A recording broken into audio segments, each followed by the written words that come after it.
Gazette du Togo, une vision sur l'actualité togolaise et sur le monde.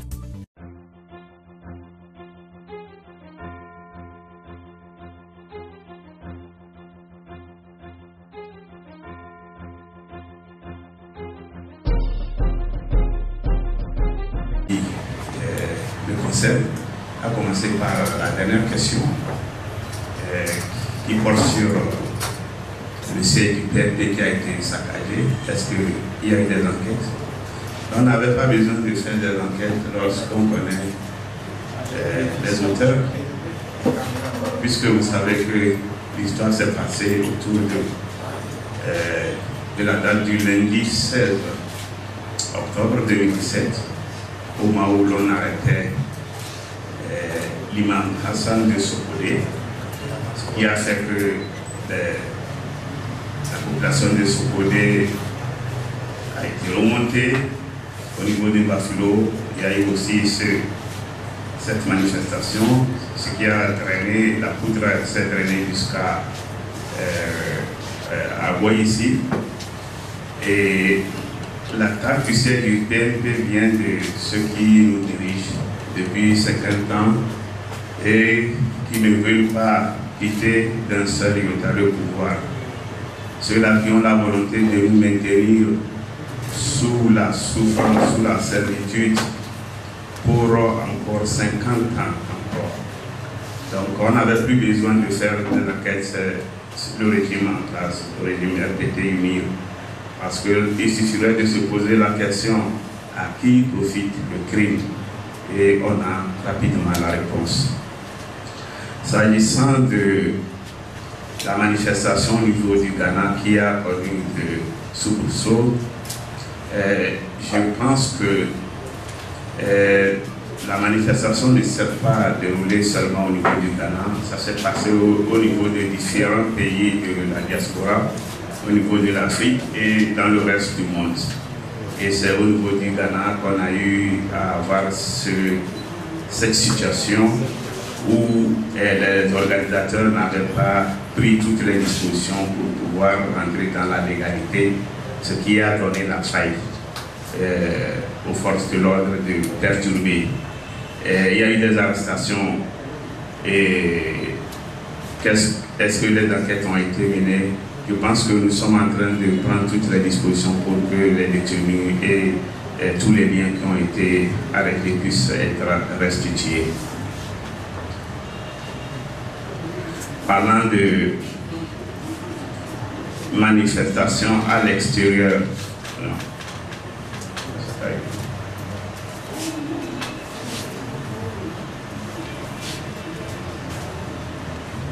oui, à propos des militaires qui ont été lynchés au niveau de Sokode, et je pense que nos manifestations sont d'ordre pacifique. Nous organisons des manifestations pacifiques, pardon, au point que nous, depuis toujours, nous avons instruit tous nos compatriotes à agir dans le sens de la non-violence, et ça a été toujours le cas. Les manifestants n'ont jamais transporté quoi que ce soit vers la force de l'ordre, encore moins c'est les forces de défense. Donc si un militaire vient dans ma chambre pour me tuer et qu'il trouve égratignure, je ne pense pas qu'on va revenir là.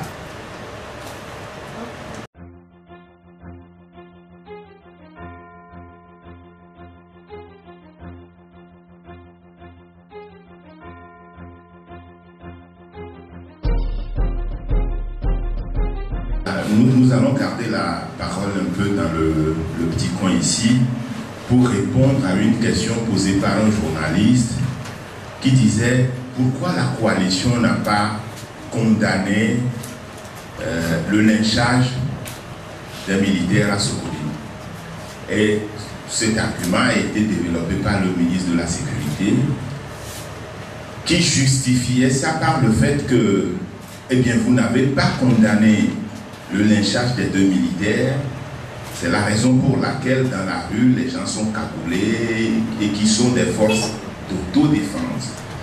Et ça, c'est quelque chose qui est incroyable de la part d'un ministre de la Sécurité, parce que l'un des attributs essentiels de l'État, c'est le monopole de la violence légitime. L'État a le monopole de la violence légitime. Il ne peut pas y avoir en dehors de l'État des groupes organisés, des milices qui veuillent défendre leur quartier, qui veuillent défendre leur communauté. Un ministre qui justifie ça, si on était dans un pays qui fonctionnait normalement, on l'aurait démissionné tout de suite. Je dois vous dire que l'opposition a toujours organisé des manifestations dans ce pays. Et chaque fois que des manifestations ont été organisées par l'opposition, nous avons toujours dit que les manifestations sont pacifiques. Et depuis belle lurette, les manifestations de l'opposition n'ont jamais créé aucun problème. Et puis du coup, il y a eu des manifestations à partir du 3 août du 19. Le pouvoir a pris peur, on a infiltré les manifestations, et on a tout mis sens dessus-dessous, et vous voyez de la violence partout. Est-ce que vous êtes convaincu que ces violences viennent de l'opposition? Ces violences ne viennent pas de l'opposition. D'ailleurs, il y a des jeunes de la coalition qui ont animé une conférence de presse hier, qui ont démontré que les violences qui sont perpétrées dans les rues ne viennent pas de l'opposition. L'opposition a fait la preuve qu'elle a toujours organisé des manifestations pacifiques. Alors on voudrait que nous dénoncions des actes dont nous ne sommes pas responsables.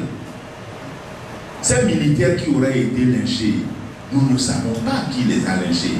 À la limite, ce sont des gens qui ont infiltré les manifestations pour faire porter le chapeau et la responsabilité à l'opposition en disant « Eh, vous avez lynché les militaires ».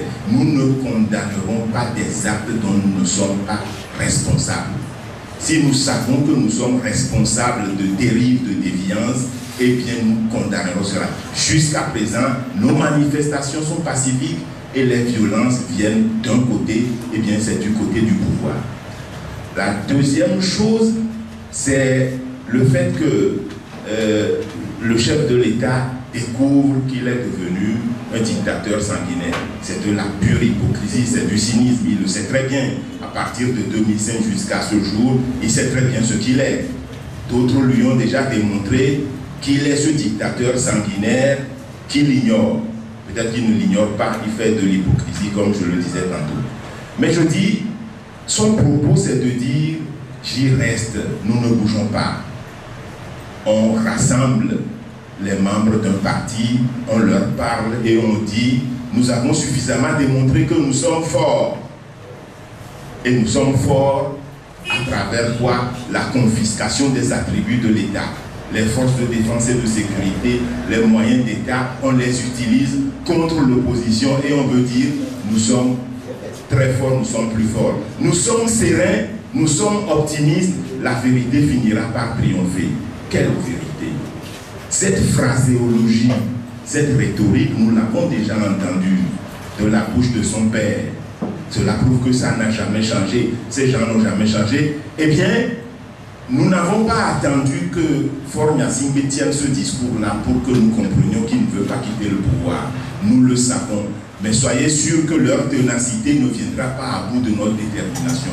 Nous sommes déterminés, nous irons au bout, ce pays connaîtra l'alternance.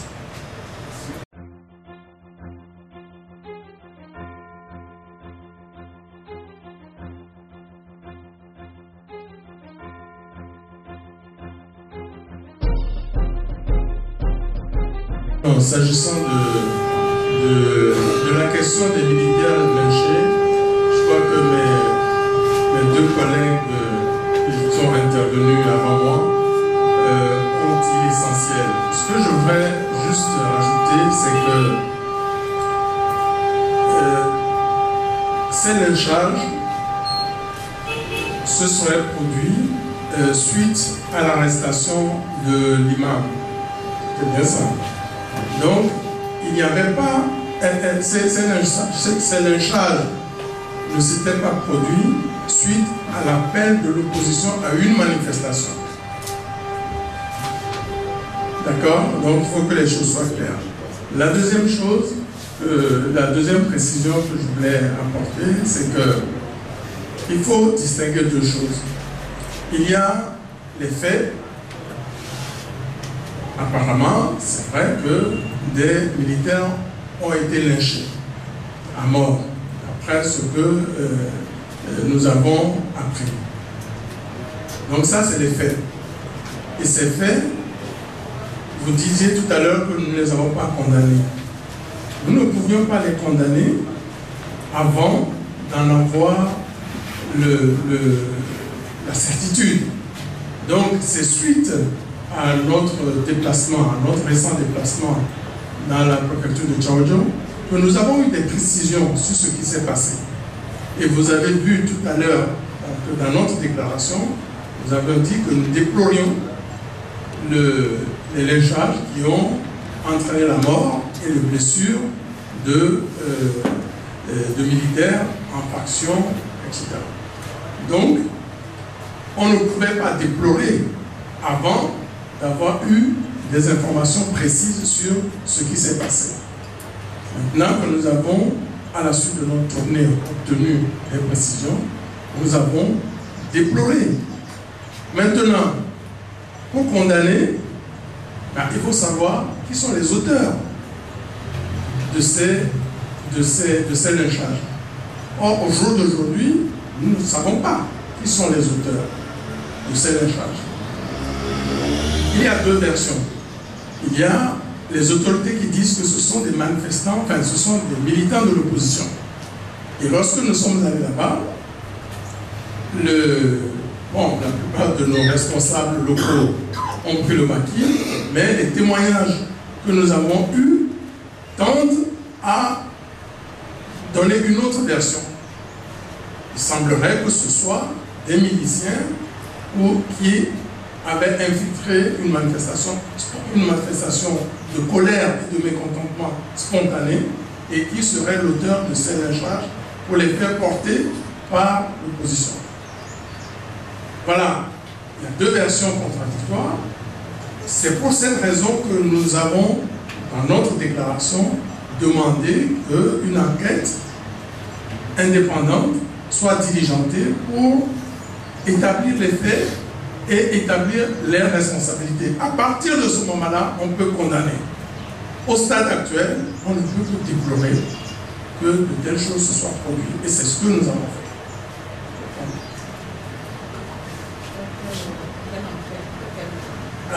Alors, on nous demandait, donc il y a un journaliste qui nous demandait quel type d'enquête.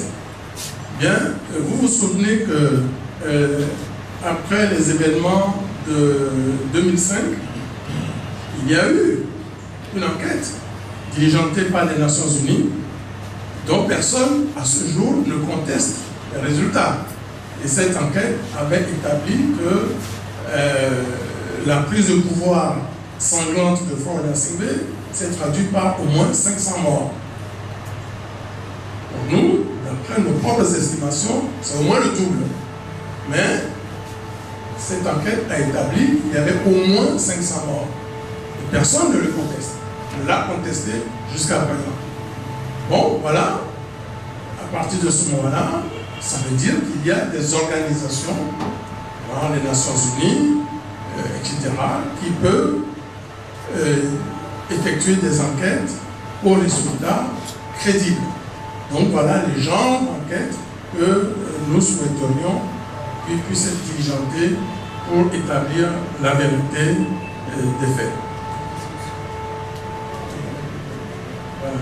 Bon, un autre journaliste demandait tout à l'heure s'il y a eu des discussions entre le gouvernement et la coalition pour l'organisation des prochaines marches. Bon, c'est quelque chose qui se fait habituellement, ce n'est pas nouveau. Chaque fois que nous informons le gouvernement de nos projets de manifestation, il y a une concertation qui s'établit entre le gouvernement et les organisateurs pour soit nous mettre d'accord sur les itinéraires, S'il y a des recommandations de la part du gouvernement, il me les fait. Donc c'est quelque chose qui se fait habituellement et qui est prévu par la loi. Donc ce n'est pas nouveau. Alors pour les prochaines manifestations, en effet, il y a eu hier une rencontre entre le gouvernement, le ministre de l'administration territoriale et celui de la sécurité, et puis des représentants de la coalition. On a pu se mettre d'accord sur l'itinéraire. Maintenant, il y a d'autres recommandations, d'autres exigences du gouvernement sur lesquelles on ne s'est pas encore mis d'accord. Donc, nous en avons discuté aujourd'hui et tout à l'heure, nous allons rencontrer à nouveau le gouvernement pour lui donner le point de vue de la coalition sur les exigences qu'ils ont posées. Excusez-moi, ça dit que les manifs sont autorisés en semaine. Pardon? Ça dit que les manifs sont autorisés en semaine alors. Absolument, absolument. Il n'y a rien qui interdit les manifestations en semaine. Donc la dernière fois, ça a été un abus de pouvoir. Hein. Et nous l'avons bien fait remarquer au gouvernement. Donc, qui nous a dit que bon, c'était ponctuel, compte tenu du contexte, etc. Mais ce qui est sûr, c'est que les prochaines manifestations sont maintenues. Nous nous sommes mis d'accord sur les itinéraires. Et bon, les autres détails, on va en parler tout à l'heure. Voilà.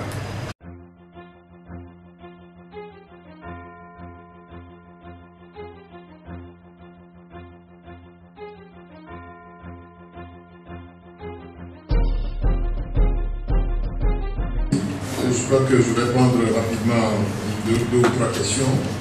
Pour les manifestations à des personnes arrêtées à Accra. Lorsque nous avons appris la nouvelle, moi j'ai appelé à plusieurs reprises nos représentants là-bas à Accra. L'information que j'ai eue, c'est qu'en réalité, à Accra, il ne s'agissait même pas d'une marche. C'est un meeting. C'est un meeting qu'ils voulaient organiser. C'est au moment où les organisateurs étaient sur place, on plaçait les micros et tout ça là pour demander, qu'on s'est approché d'eux pour dire « Ah non, vous n'avez pas reçu d'autorisation ». La personne qui est en fait l'organisateur en chef dit « Non, nous avons écrit, nous avons reçu une autorisation, on a dit que l'autorisation se trouvait avec une personne, l'un des organisateurs qui n'est pas là ». Alors, c'est au moment où la personne s'est retirée et pour aller s'informer à fond de l'autre. Quelque temps après, un camion bourré de militaires ou de gendarmes venait vers eux. Et alors là, c'était la demandade, tout le monde a pris la fuite. Donc, beaucoup de personnes sont parties et c'est ceux qui sont restés sur place qu'on a arrêtés. Pêle-mêle. Même les filles qui vendaient du pion à taille et tout ça, on a pris tout le monde. Donc, le total fait aujourd'hui 26 personnes qui sont en détention. Ils m'ont dit qu'ils ont déjà constitué un avocat qui s'occupe de leur cas, puisqu'ils ont été présentés hier au parquet pour savoir quel sort va leur être réservé. Donc je leur ai dit que ce matin, ce qui est décidé là-bas, il faut qu'ils me le disent. Aussitôt après la conférence, tout à l'heure, moi je vais rappeler pour savoir véritablement qu'est-ce qui a été décidé hier, pour savoir comment nous nous organisons pour leur venir en aide. Est-ce que je peux dire rapidement sur ce qui c'est l'incident à Accra.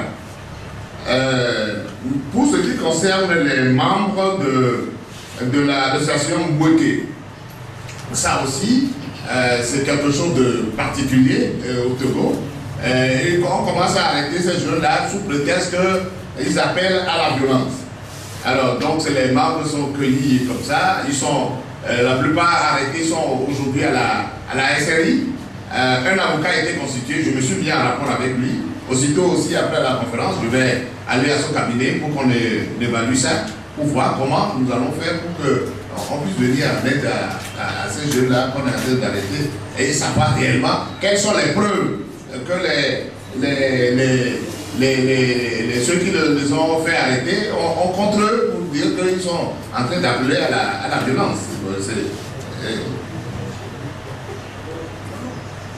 Alors, sans information là, peut-être d'autres compléteront. Mais je m'arrête un peu là-bas pour répondre également rapidement. Les collègues ont déjà donné des réponses, mais je voudrais appuyer la réponse qui a été donnée. Et que, en fait, nous aujourd'hui, de la coalition, personne de nous ne peut appeler à la violence. Nous, on ne peut jamais souhaiter qu'on fasse des manifestations dans ce pays et qu'il y ait mort d'homme. Ça ne nous ressemble pas. Donc, les actes qui sont posés ici et là, que ce ne soit pas les infiltrés, c'est des actes que nous déplorons. Que les militaires soient lynchés. Et nous avons demandé qu'une enquête soit faite pour qu'on identifie ceux qui l'ont fait. Mais l'acte en lui-même est quelque chose d'inadmissible. Alors maintenant, nous savons qu'il y a des militaires qui ont été lynchés. On a dit, on est revenu abondamment là-dessus dans notre déclaration, pour dire que ce qui s'est passé là n'est pas acceptable. Maintenant, il faut faire réellement une enquête sérieuse pour réellement identifier ceux qui ont commis cela. Beaucoup de choses ont failli se faire ou ont été tentées depuis qu'on a commencé ces manifestations-là pour être mises sur le dos de l'opposition. Il y en a qui ont été déjoués, mais depuis longtemps qu'ils cherchaient des arguments pour faire interdire les marches, nous avions appris beaucoup de choses. Donc les infiltrations dont nous parlons là, ce ne sont pas des choses gratuites. Le problème des milices là, c'est depuis la marche les premières marches qu'on a appris qu'il y a une cellule dormante des milices qu'on est en train de réveiller dans ce pays. On a informé le ministre, on lui a écrit. Et il est revenu nous dire, lui il a fait des enquêtes, c'est rien, il n'y a rien de tout cela. On lui a même donné des indications, des noms. On a donné des noms, mais il n'a pas voulu. Parce que réellement, finalement, lorsqu'on a vu réellement des ministres dans la rue maintenant, on a compris qu'il est bien au courant de ce qui se passait, mais il a voulu couvrir tout cela. C'est vraiment dommage tout ce qui se passe dans notre pays. Et la dernière chose, voilà, on dit les personnes sont arrêtées, personne n'en parle. Qui a dit que personne n'en parle? Mais depuis que nous avons commencé, depuis même les événements du 19 août, mais lorsque les gens ont été arrêtés, nous avions été au front. Beaucoup d'avocats sont parmi nous. Nous avons défendu ces gens-là qui sont été à Lomé.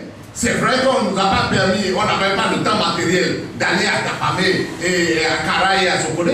Mais on s'organisait pour le faire. On a demandé même que le procès soit renvoyé pour que les avocats puissent être présents. Mais c'est les magistrats, c'est le parquet qui a refusé. Lorsqu'ils ont été indûment condamnés, les avocats qui sont conseillers ont aussitôt fait appel pour que nous puissions reprendre le dossier à Lomé pour qu'il y ait ils puissent bénéficier justement d'une meilleure couverture en matière de défense. Donc, et ce qu'il faut noter également, c'est que comme ces gens, ceux qui nous martyrisent aujourd'hui, ils ont des magistrats à leur dévotion, mais ils organisent des procès à Katimini. Ils organisent des procès au moment où on apprend la chose, ils ont été déjà jugés, liquidés.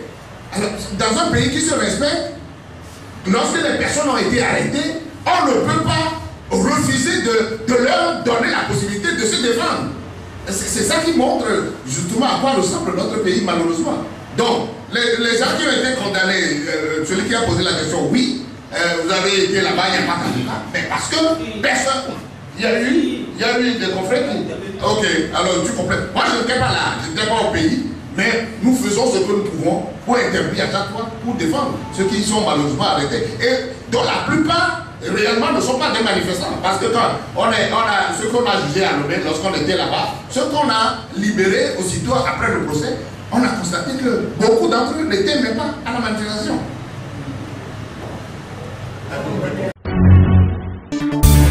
La Gazette du Togo, une vision sur l'actualité togolaise et sur le monde. Rejoignez-nous sur le www.lagazettedutogo.com ou sur nos comptes Facebook, Twitter et YouTube. Pour tout contact, écrivez à contact@lagazettedutogo.com ou appelez le 92 80 88 53. La Gazette du Togo, c'est l'information en continu.